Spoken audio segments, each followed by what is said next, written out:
Oh, hey, welcome to Mash on This, Mashable's daily cultured entertainment show that gives you tomorrow's biggest news stories today. Sponsored by Ally's Hardest Working Dollar.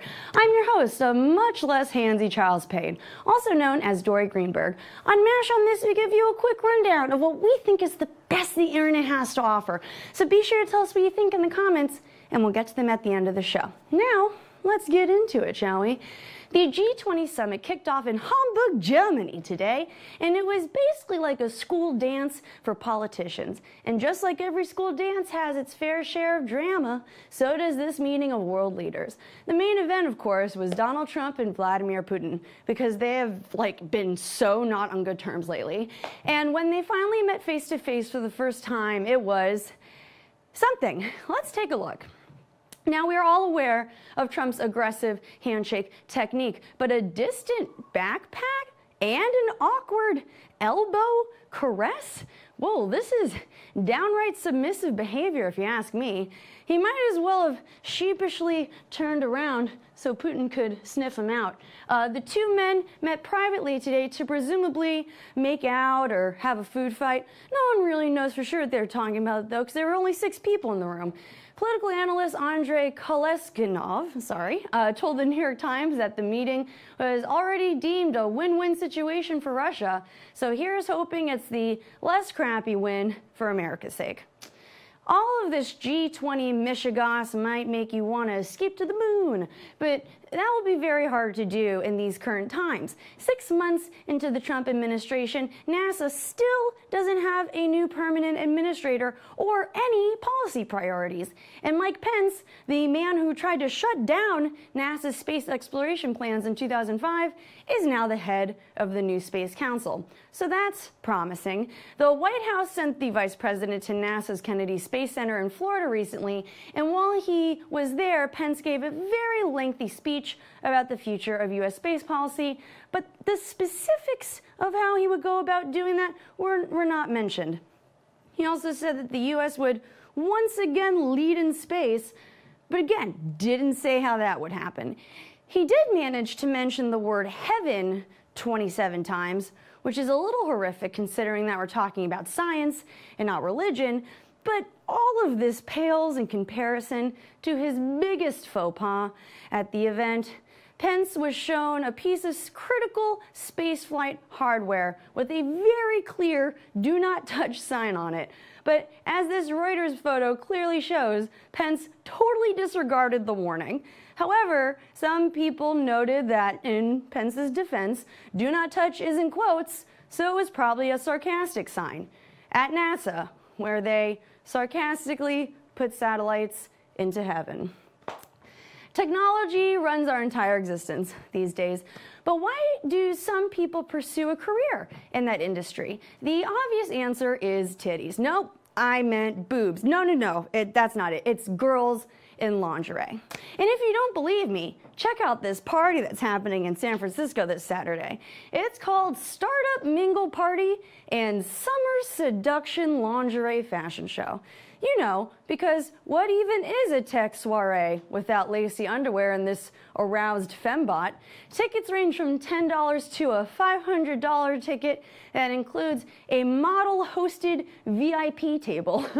This whole thing is hosted by Creative Startup Labs, which provides consulting to up-and-coming businesses. And when Mashable's own Jack Morse contacted its founder, Brad Carrick, to ask why he thought the lingerie element was appropriate, he said it was intended to highlight local fashion designers, even though it doesn't say this anywhere at all on the party's Evite. And I want to echo what Jack said in his article. There is nothing inherently wrong with lingerie parties. I've been to a couple, they can be really fun. However, when you attach sexual overtones to a tech sector networking event where the female form is clearly objectified, it is at best wildly tone deaf and unfortunate. And this just goes to show that being tech smart doesn't necessarily mean you're actually smart. Sorry, not sorry.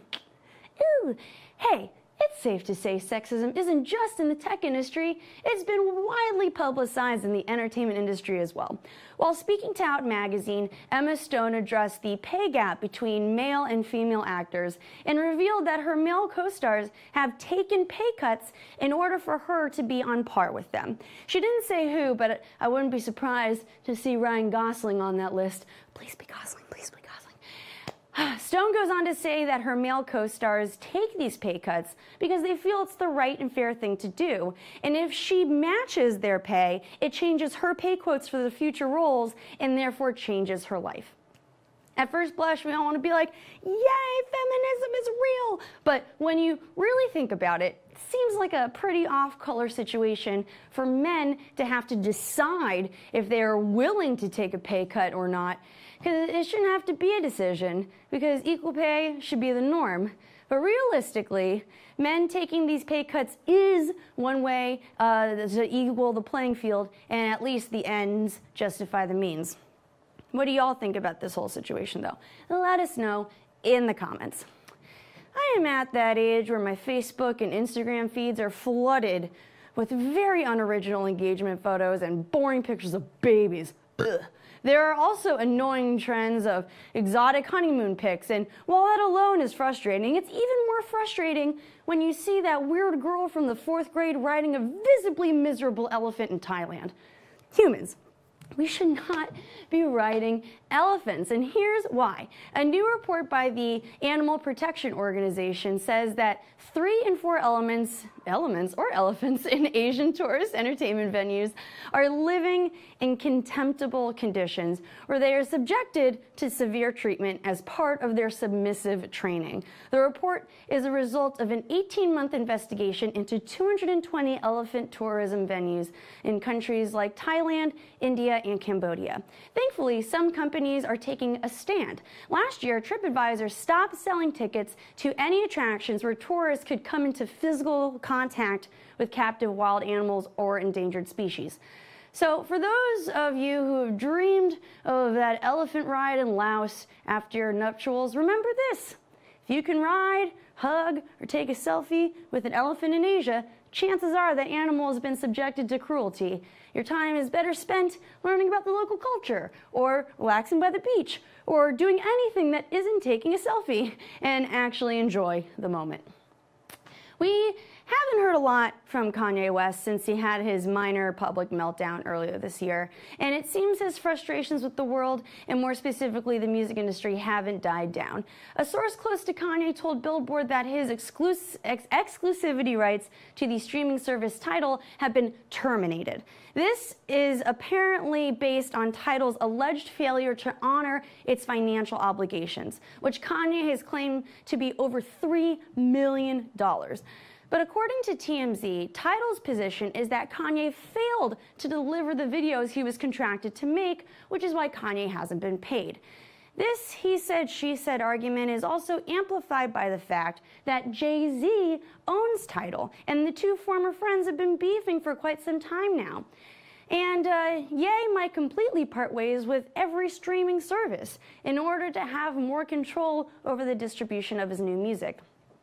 It all just feels like so tense, you know, it's like, ah. I guess all we can hope for is for him to loosen up a little bit, try to get some peace in his life, and some new music wouldn't hurt either.